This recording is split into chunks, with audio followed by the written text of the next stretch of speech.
Okay, the next portion, what we're going to do is we're going to be doing 2 flyovers of 2 separate plants. These are drone flyovers, and do my best here to kind of, as we fly through this, kind of describe the equipment you're seeing and going through the process.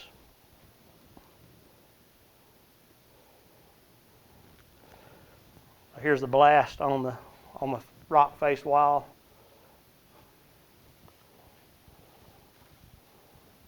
Here's a side elevation view of that.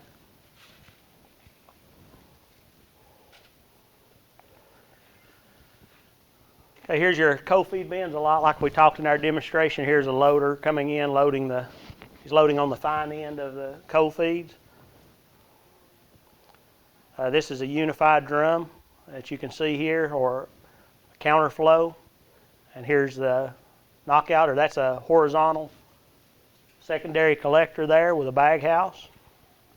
Here's the ductwork, and this is the recycle bins that you saw below. There's a drag dropout.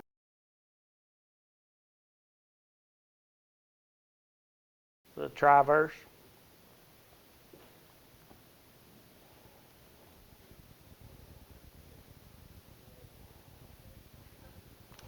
Here's a top view over the drag looking down at the drum. You can see your storage tanks and stuff there on the right. This is an aerial view of the Superior plant. This is a double barrel plant. Here's your cold feed bins. As you move from the coarse up to the fine side, you can actually see the material in those bins. And you can see as it's coarse and it's moving to fine as you move towards bin number 1. There's the collecting conveyor going up into the scalping screen, or the screen deck. And then there's the weigh bridge that we talked about. You can see he's going to make a turn here. And you'll see on the weigh bridge side of it. Top view of the screen cloths in the screen deck.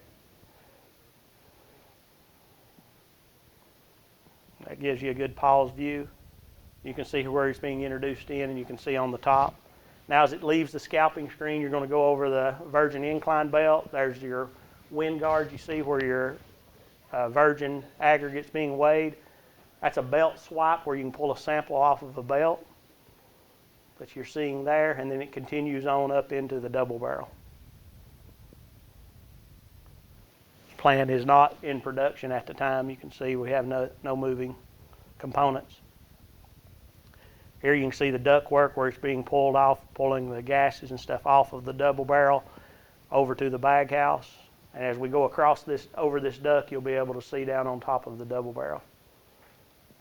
So there's your tire, there's your sprocket from where it's being turned, gearbox and everything for that, and then you see the duct work.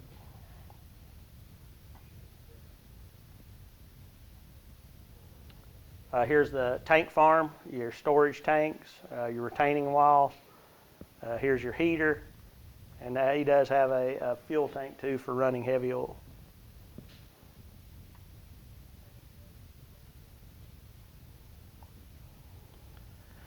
It's got a Phoenix burner on the back of it, so it is a pre-mix burner. You can tell the injection lines coming into the top of the drum. It is equipped with a warm mix foaming mechanical system. If it pauses right here, you can see where the wrap's being introduced into the outer shell of the drum. You can also see where the fines are being brought from the bag house over into the drum also. You can see the horizontal cyclone. Here's the discharge of the drum going into the drag, and as the material move up. That would be the view you want to take to make sure that you're loading in the center of that drag right over the top of it. And a nice feature on the plants that you don't see dual staircases up both sides of the drag. At the discharge of the drum, there is a place there for mixed temperature on the infrared. And then as it gets to move up on the drag, we'll get some pictures of the top of the silos.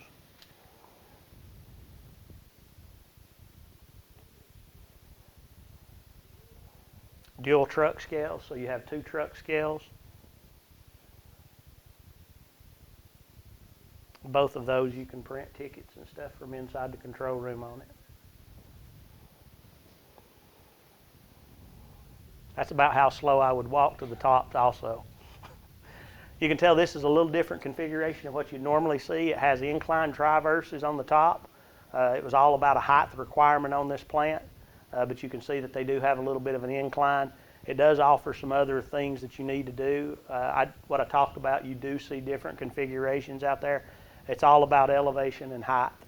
Sometimes when you're doing those incline traverses, you do have to up the horsepower a little bit over a flatbed style of conveying system. You see the tops of the batchers up there. You can see the high and low bend indicators for the silo. And you can see where it does the traverse over to the third silo.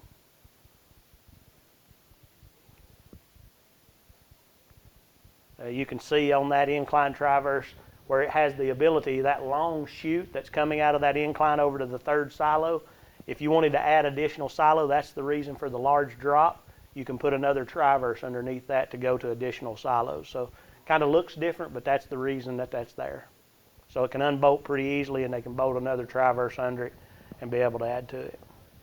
Those are storage silos.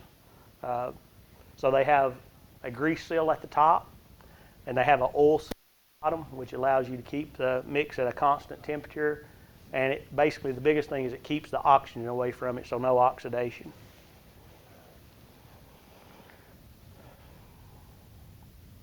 There's another side view of the double barrel and a good side view of the bag house. That is a pulse jet bag house, and a view from the control room and the sampling pad where you could pull in and get the samples.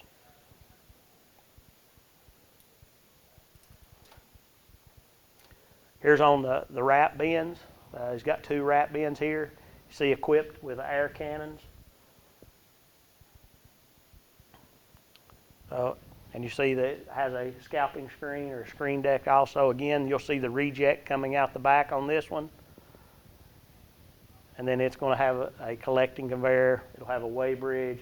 It's also equipped with a belt sweep also, where you can sweep the material off the belt. There's also a good view coming out of the cyclone with the discharge screw to the drum. That's a very clean, standard configuration that you would see. A good picture of the sprocket for the girth sprocket on the drum. Good side view of the burner at the end.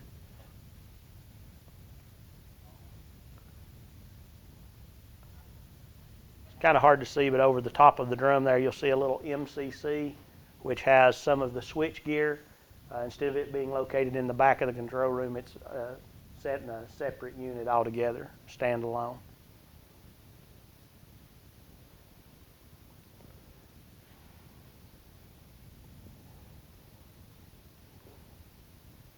You can see the tops of the bag house. There's the bag house lids. That would be the clean side of the bag house where the air is coming up through the clean side.